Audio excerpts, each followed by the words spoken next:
ሰሞኑን ሳሳያችሁ የነበሩት ላፕቶፖች በዋጋ ደረጃ እጅግ ርካሽ የሚባሉ ወይም ደግሞ ተመጣጣኝ የሚባሉ የዋጋ እርከን ላይ የሚገኙ የላፕቶፕ አይነቶችን ነበር እስከዛሬ ሳሳያችሁ የነበረው። ዛሬ ደግሞ እስኪ በዋጋ መካከለኛ ወይም ደግሞ አቬሬጅ ዋጋ የተለጠፈባቸውን የላፕቶፕ አይነቶችን እንመልከት። ይህ የምትመለከቱት ላፕቶፕ ኤችፒ ፓቪሊየን ሲሆን ኮር i5 11ኛ ጄኔሬሽን የሆነ ላፕቶፕ ነው። ይህ ላፕቶፕ ብዙውን ጊዜ መካከለኛ የሚባሉ የኤዲቲንግ ስራዎችን መስራት የሚችል እንዲሁም ለግራፊክስ ዲዛይነሮች የሚመረጥ የላፕቶፕ አይነት ነው።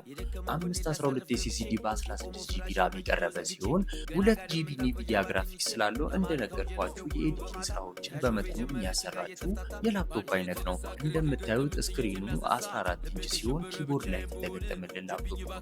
እንደነገርኳችሁ መካከለኛ ደረጃ ላይ ያሉ የግራፊክስ ዲዛይን ባለሙያዎች ሁሉ ጊዜ የላፕቶፕ አይነት ነው። እንደምታዩት በጣም የሚያምር በጣም ቆንጆ የሆነ ላፕቶፕ ነው።